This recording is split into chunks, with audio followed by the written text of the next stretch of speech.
The first sound I remember wasn't a mother's voice, but the hiss of a rebreather. I was born in a vat, a number stamped onto plastic, nurtured not by warmth but by the sterile nutrient solution of a vitae womb. They called me 841773. We are the Death Korps of Krieg, and we do not have names, only sins. My earliest memory is the cold kiss of the gas mask being strapped to my face. It is my air, my home, and my shroud. We are taught that life is a debt, a continuous agonizing atonement for the ancestral sin of rebellion. Our currency for redemption is blood, and our final payment is death. They told us to find a good death for the Emperor, but I think, secretly, we search for the death that will finally satisfy Khorne, the one demanding the endless flow of sacrifice. I live only to die well. I never knew the sun. Life on Krieg is a subterranean existence, measured by the clockwork monotony of endless drilling and live fire exercises in the bunker cities carved beneath the irradiated surface. The surface is a tomb, a testament to our ancestors' heresy, and we wear the gas masks to breathe its poisoned air, a constant reminder of our shame. Our imperial past is a stark black and white mural painted on concrete walls. A prosperous world, hive cities reaching for the stars, all brought low by the traitor autocrat's foolish pride. Billions died in the purging fire of Colonel Urton's atomic solution. The planet became a radioactive husk, but it was loyal. That loyalty came at a price. 500 years of trench warfare in the toxic ruins. A battle fought by ancestors who clawed their way to victory, but never fully washed away the stain of rebellion. We, the Death Korps, are the biological dividends of that shame. Our childhood was not about play, but about the litany of sacrifice. Education was target acquisition. Discipline was absolute. We were taught to view a comrade's death during training, and there were many, as an acceptable loss. A necessary winnowing of the weak. The weakest link is not a flaw in the chain. It is a potential heresy. When I finally emerged from the training bunkers, I was not a man, but an instrument of attrition. I had no personal ambition, no fear of pain, and certainly no hope. Hope is a betrayal of the doctrine. Hope suggests you might live. We are not meant to live. The moment of my deployment was an anticlimax. No grand ceremony, no cheers, just the grim mechanical efficiency of the Quartermaster Corps. We were shipped off-world in cold steel transports. Our destination, Stygian IV, a fortress world under siege by Chaos Marines, a perfect crucible for our doctrine. My trenchmate, 841774, I learned his number by rote, not from friendship, looked at me through the round lenses of his mask. His eyes, perpetually bloodshot from the dry air, offered no emotion. He spoke the creed. In life, shame. In death, atonement. I didn't reply. Words are waste. We landed under heavy artillery fire. The air was a mixture of pulverized rock, laser fire, and the stench of decay. Stygian IV was already a mess of trenches, wire, and craters, a perfect industrialized mirror of our homeworld. We were home. Our orders were simple: dig and hold.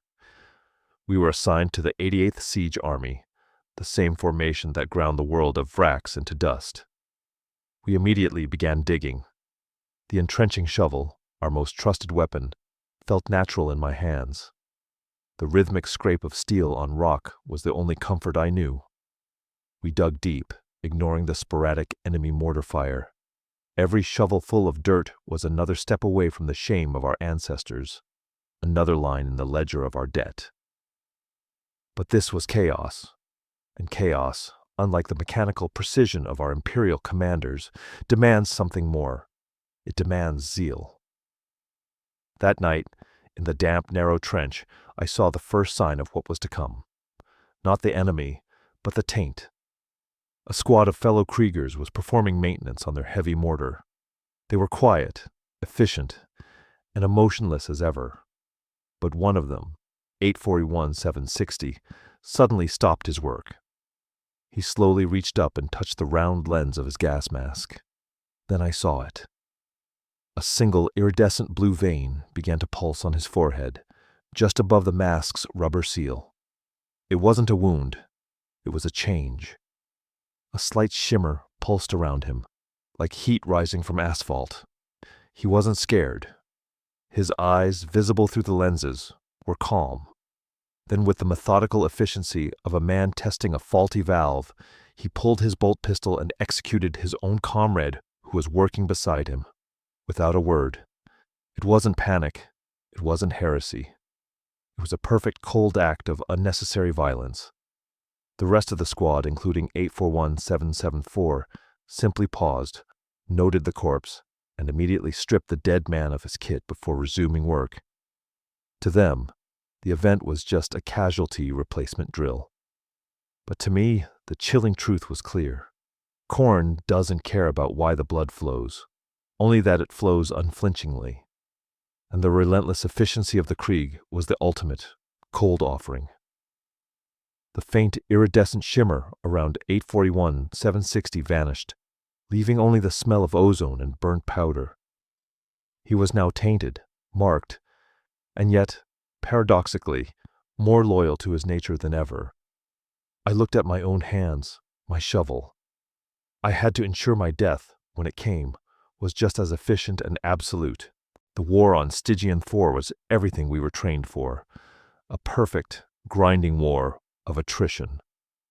Our regiment, the 101st Siege Infantry, was deployed to hold the Eternus line, a 7-kilometer stretch of muddy, chemical-soaked hell. The enemy, a coalition of chaos renegades and a contingent of world eaters. Khorne's devoted, blood-crazed space marines. Were across the narrow no-man's land. The enemy's tactic was simple: charge. Our tactic was simpler: endure, kill, and die. The artillery barrages were constant. For days, the sky was a screaming metal cacophony. We dug deeper, reinforced the revetments with the corpses of the fallen, and recited the litanies of munitions, storage, and proper shovel use. Fear was irrelevant. When a shell landed close, killing the man next to you and covering you in mud and viscera, the only reaction was to check your rebreather seal and keep digging. Life was cheap. The Emperor's equipment was not. 841-774 and I were tasked with installing a new coil of razor wire. The ground was so saturated with explosives that every step was a gamble. As we worked, an enemy heavy mortar shell landed 20 meters away. I heard the shriek and instinctively pressed myself into the mud. When the dust settled, 774 was gone, not vaporized, but crushed under a cascade of falling dirt. Only his gas-masked head and one hand, still clutching the wire spool, were visible. I didn't panic. I didn't grieve. I didn't even pause. I finished securing the wire, then began the methodical process of retrieving the equipment. I used my entrenching shovel, not to dig him out, but to sever the spool from his hand. I noted his rank and serial number for the quartermaster's report, a necessary admin task. The body itself was now just shrapnel-proof fill. This is the life we sought. The Krieger does not value life. He values the finality of service. Our true test came with the first major enemy assault. The World Eaters, accompanied by hundreds of fanatical human cultists, charged our lines after a punishing 5-hour artillery barrage. The cultists came first, screaming, high on drugs and desperate zeal. We met them with disciplined lasgun volleys. We shot them down in rows, using their bodies to clog the barbed wire. Then came the Space Marines, 8 feet of blood-splattered ceramite, chain axes roaring, propelled by pure, boiling, Khorne-fueled rage. They leapt over the trenches, their presence radiating a physical heat that made the mud steam. This was the moment for which every Krieger was bred: bayonet charge. I faced a world-eater berserker whose helmet was a distorted skull roaring through a vox grill. He swung his chain axe in a wide, sweeping arc. I didn't dodge. Dodging is an act of self-preservation, a heresy. I held my laser gun with my bayonet fixed, aiming for his eye lens, and braced for impact. The chain axe tore through the cheap, canvas greatcoat and bit deep into my shoulder armor. The impact spun me around, sending me flying into the trench wall. I felt the shock, not the pain. My laser gun was useless. The barrel bent, but I had not fallen. The berserker looked down at me, pausing. His roar faltered. His chain axe had not killed me instantly. My self-sacrifice had been incomplete. He raised the axe for the final blow. I didn't try to run. Instead, I let go of the laser gun and drew my entrenching shovel, now sharpened to a cruel edge, and in a single, practiced move, drove the shovel's blade upward, under his gorget and into the neck seal of his power armor. The berserker roared, a final, frustrated sound, and collapsed. I had not bested him through skill or bravery, but through stubborn, disciplined commitment to close combat, a commitment he hadn't expected from a mere mortal. I pulled the shovel free, the thick blood immediately turning the mud around me into a black-red sludge. I had killed him. I had survived, and that was the failure. My debt remained unpaid. A few minutes later, the assault was repelled. Our trench was a charnel house filled with the dismembered limbs of the cultists and the massive, inert bodies of the Chaos Marines. My commanding watchmaster, 700-71409, a man whose mask showed the wear of at least 5 major campaigns, stopped next to me. He didn't praise me for killing a space marine. He simply looked at my torn greatcoat and the wound beneath. "You survived, 841-773, he rasped through his vox grill. "Your equipment is compromised. You failed to achieve the final atonement." He didn't execute me. He gave me a fresh laser gun and a new shovel. "Your debt is larger now. Get back to the line." Survival was not a victory. It was a greater burden of shame. I resumed my position, leaning on the parapet. The iridescent blue veins that had pulsed on the traitorous 760 were now faintly beginning to shimmer behind my own mask lenses. I had shed blood, but not my own. I had served Khorne's desire for endless slaughter, but not my own desire for oblivion. The battlefield was now more confusing than ever. The heavy psychic pressure of our failure to die began to weigh on the whole line. The scent of our own desperation mingled with the chemical fumes. 2 days after the Chaos Marine assault, the line stabilized, but the psychological attrition was worse than the physical. The iridescent shimmering, the sign of the Chaos taint, became more frequent among the men. Khorne does not only demand blood, he demands total devotion to war. And for Krieg, total devotion means the finality of sacrifice.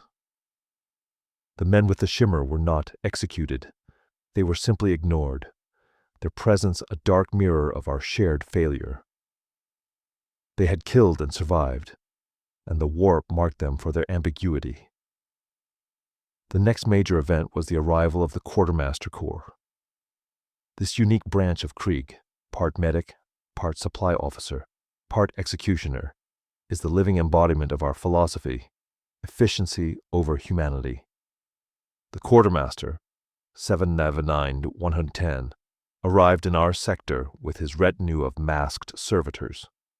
He was taller than most, draped in a cleaner, thicker greatcoat, and his gas mask had multiple lenses, giving him the appearance of a watchful insect. He moved with cold, clinical purpose, assessing the wreckage of the line. The quartermaster's task was not to save lives, but to conserve resources and dispense the Emperor's peace. He paused at a bunker entrance where 3 of our comrades lay wounded, shrapnel wounds, not immediately fatal, but requiring evacuation and time. Time is the one thing Krieg cannot afford to waste. The quartermaster didn't approach them with a medical kit. He approached with a bolt pistol. He knelt beside the first man, 841, 789. 789 had lost his left leg. He whimpered, a small, pathetic, and profoundly heretical sound. The quartermaster's vox grill crackled with a flat, emotionless voice. Your equipment is non-functional. Your service is complete. Atonement granted. In death, peace. He placed the pistol barrel against 789's helmet and fired. No ceremony, no hesitation. Just the quick, brutal administration of mercy. The other two wounded men watched, their eyes wide with terror, not of death, but of the finality it represented. They knew their service was over. They knew their shame was about to be expunged. The second man, 841, 791, was bleeding internally. He didn't whimper. He looked at the quartermaster and offered a salute, a final disciplined gesture. The quartermaster acknowledged it with a slight nod and gave him the peace. The third man, 841, 795, was different. He was one of the shimmering ones. The iridescent blue pulsed violently around his mask. When the quartermaster approached, 795 did not wait. He pulled his own combat blade, and in a final act of Khorne-tainted zeal, plunged it into his own gut, ensuring his blood was shed by his own hand. The quartermaster merely sighed, a dry, mechanical sound through his rebreather. Unnecessary zeal. Wasted energy. The servitors immediately began, stripping the three corpses of their armor, laser guns, and rations.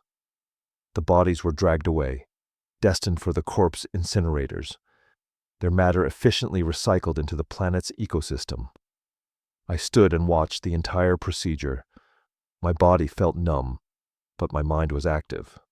I realized that the quartermaster was the ultimate embodiment of our culture. He was the cold logic of attrition. He was serving the emperor by ensuring no resource, not even a life, was wasted on prolonged survival. After the purge of the wounded, the quartermaster turned to our watchmaster, 771-409. The men are showing signs of individualism. The line of fire is too static. Schedule a countercharge for the southern trench at 0300 hours. We must re-establish the supremacy of mass sacrifice. The purpose of the countercharge was clear. Not tactical gain, but blood flow. We needed to die to prove we were still loyal, to pay down the mounting debt. That night, preparing for the charge, I felt the iridescent shimmer grow stronger beneath my own coat. The taint was not just from surviving, but from the knowledge of our fate. I was no longer seeking death blindly. I was planning it. Planning as an act of individuality. I checked my shovel's edge. I cleaned my laser gun. My heart was a cold, quiet machine, perfectly tuned for the moment of its own cessation. The clock struck 300 hours. The air was thick with the smell of blood and ozone. The watchmaster, 771-409, gave the single, necessary command. Advance! For the Emperor. The objective was a useless patch of high ground, tactically irrelevant, but perfect for a blood sacrifice. This charge was not for victory. It was for atonement. We climbed out of the trenches. Hundreds of us, a single, methodical line of gray greatcoats and gas masks, bayonets fixed, advancing through the mud and wire. No running, no shouting. Just the steady, grinding rhythm of marching boots towards the enemy's guns. The enemy reacted instantly. Machine guns opened up. Mortars rained down, and the air was filled with a deafening roar of fire. Men fell, dozens, then hundreds, but the line did not waver. The man ahead of me crumpled. I stepped over his body. The man behind me stepped over mine. It was the perfect expression of Krieg's doctrine, the endless wave of self-replacing sacrifice. I felt the iridescent shimmers all around me, not just on the air, but on the backs of my comrades. The Khorne taint was now a collective phenomenon, a beautiful, terrible manifestation of our shared, frantic desire for a glorious death. A large shell landed directly in the center of our formation. When the dust cleared, there was a gap. For a single heartbeat, the line hesitated, a dangerous moment of individual thought. I knew this was my chance. I roared, a strangled, soundless cry behind my mask, and broke ranks. I ran diagonally across the blast crater, not towards the objective, but towards the closest source of intense enemy fire, a heavy bolter emplacement on the flank. I wanted to die with meaning. I wanted my death to be the most efficient form of sacrifice, taking a key asset with me. This, I knew, was my final greatest heresy of individualism.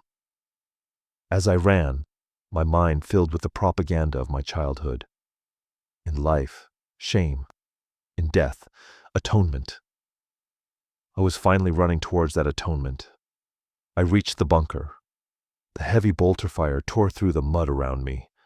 I pulled 2 frag grenades from my belt, pulled the pins, and threw them into the firing slit.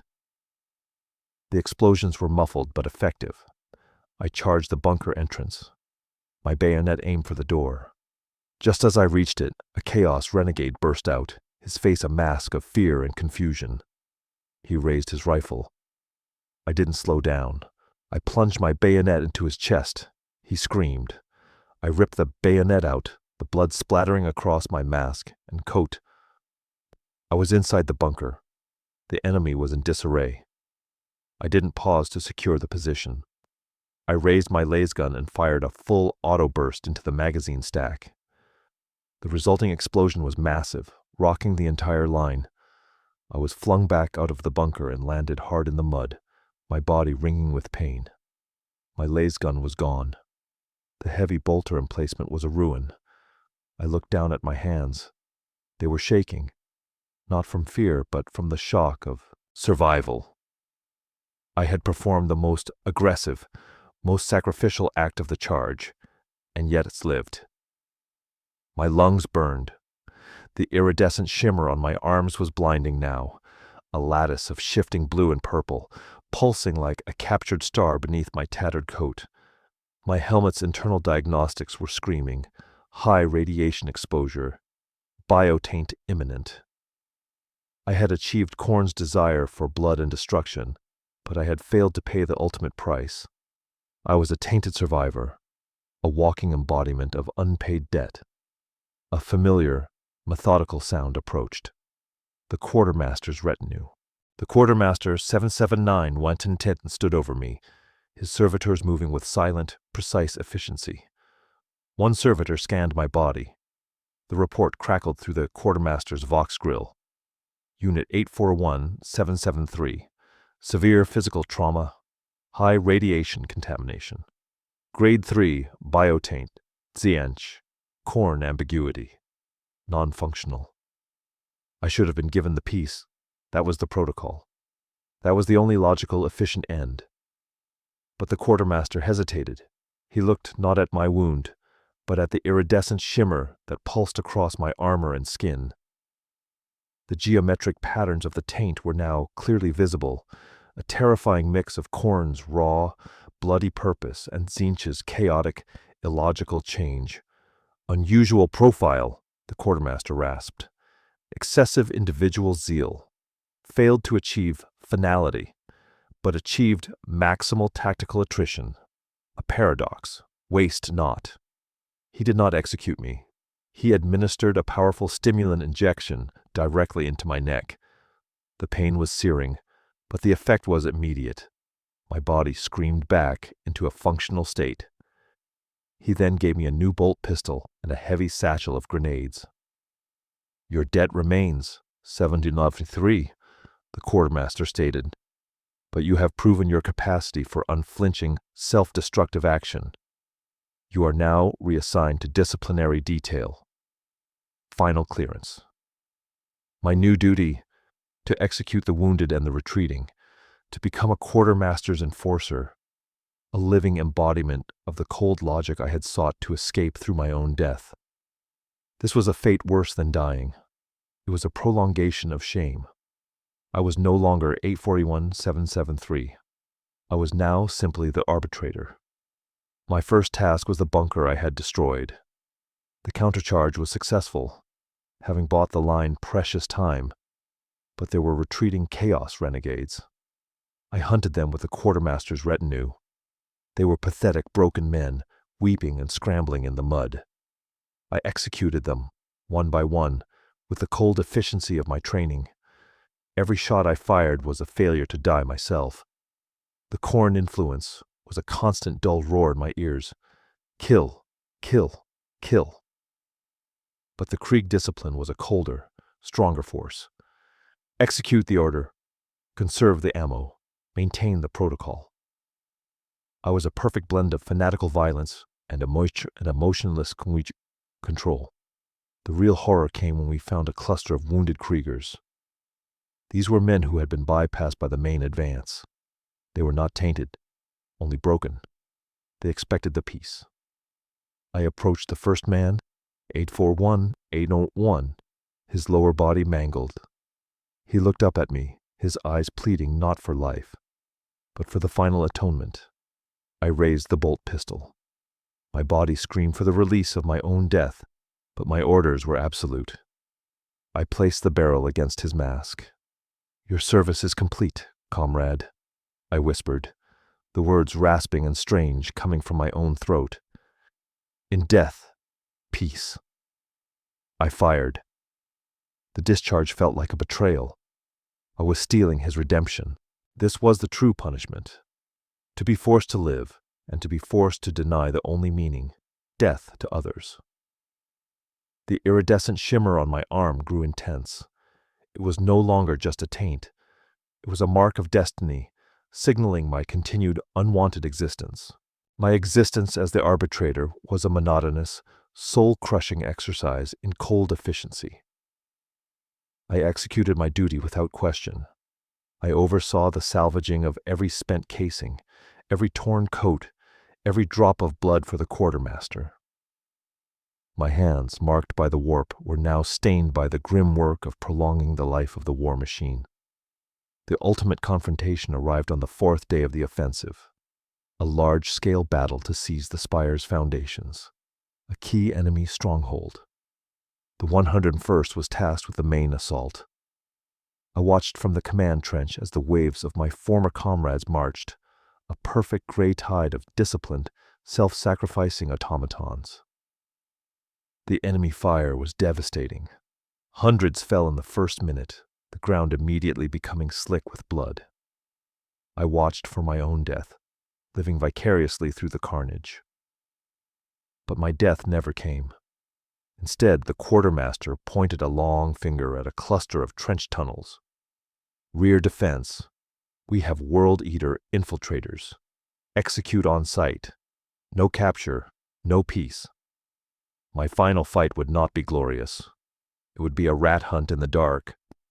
I descended into the tunnels with a small detail of servitors. The tunnels were hot, cramped, and smelled of stale blood and burning wiring. The iridescent shimmer on my skin provided the only light, casting shifting blue and purple shadows that danced like mocking demons. We found the infiltrators, 3 World Eater berserkers, separated from their main force, tearing through the rear ranks. They were insane, covered in blood, reveling in the close-quarters melee. The fight was brutal. My servitors were immediately torn apart, their mechanical screams muffled by the walls. I was left alone with the 3 giants. I did not fight with zeal. I fought with the cold, methodical discipline of my training. I avoided their chain axes, not out of fear, but because my orders demanded my survival until the mission was complete. I used my bolt pistol, aiming only for the vulnerable joints and seals. I felled the first berserker by shooting out his knee joint and finishing him with a close-range burst to the gorget. The second I fought with my shovel, blocking his axe with the reinforced steel and driving the blade to his unarmored armpit. The last one was the biggest, a colossal figure whose armor was weeping blood and bile. He cornered me. His chain axe roared just inches from my face, kicking up a shower of sparks and ceramite dust. I looked into his red, vacant eye lenses. I saw, not rage, but a reflection of my own shame. He brought the axe down. I didn't move. I finally accepted the finality. The axe did not kill me. It slammed into the tunnel wall, the momentum throwing the berserker off balance. I had a single, clear shot. I placed the bolt pistol barrel against his temple and pulled the trigger. Silence. The pistol clicked harmlessly. It was out of ammunition. The berserker straightened, his head cocked in. Confusion. He saw my empty hand. He raised his axe again, slowly, savoring the final moment. This was it. My true death. The only true act of defiance left. To die without a choice. Just as the axe began to descend, a final shot rang out. Not from me, but from the darkness behind him. The berserker staggered, his helmet cracking open, and collapsed. The quartermaster, 709, 1 and 10, emerged from the shadows, his bolt pistol smoking. "Waste not 773, he rasped. "A functional asset is not to be expended cheaply." He had rescued me, not out of compassion, but out of cold, efficient resource management. My final escape was denied, not by the enemy, but by the cold, merciless logic of the Imperial Guard. My death was too valuable to be spent in a mere tunnel. My debt, my shame, was now infinite. The battle for the Spire's foundations was won, paid for with the usual coin, millions of Imperial lives. Our regiment was shattered, but its objective was taken. I survived. Not as a hero, but as a tainted, functional asset. My shame was total. I had survived my ancestors' sin, survived my own suicidal charge, and survived the enemy. Now I survived only because the cold bureaucracy of the quartermaster deemed my life useful. The war on Stygian IV continued its grinding on cycle. I was formally attached to the quartermaster corps, my new role cemented. I no longer fought the enemy. I fought waste. I executed the unrecoverable. I catalogued the dead, and I ensured every resource, every drop of blood, every piece of salvaged metal returned to the war machine. I was the perfect Krieger, perfectly dedicated to the war effort, yet denied the only true reward. My mutation grew stable. The iridescent shimmer on my skin became a permanent, faint blue glow beneath my coat, a living testament to my heretical survival. The geometric patterns etched themselves faintly across my hands. My mind was now perfectly attuned to the logic of attrition and the demand for blood. I was a living paradox, a chaos-tainted servant of imperial efficiency. I often stood on the parapet of the newly won trenches, looking out over the desolate landscape. It was a beautiful sight to a Krieger.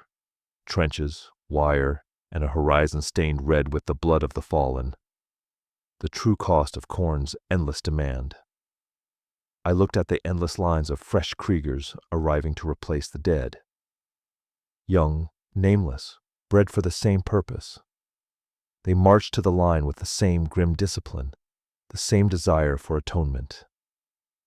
I knew they were all seeking the glorious, final moment I had been denied. And I, the Arbitrator, was now the one who guaranteed the machine would continue to deny it to the useful ones, while administering the merciful end to the broken. My final act of self-preservation, my final prayer, is to cling to the one thing left, the efficiency of my shame. I must live because my skills are too valuable to the war.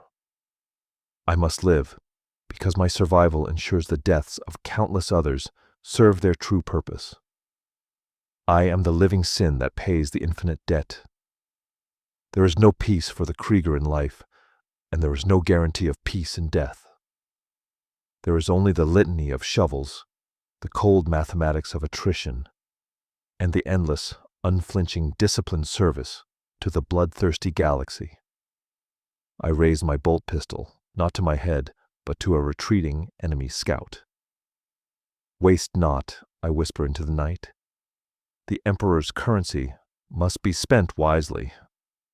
My duty is eternal. My shame is absolute. and my death is indefinitely postponed.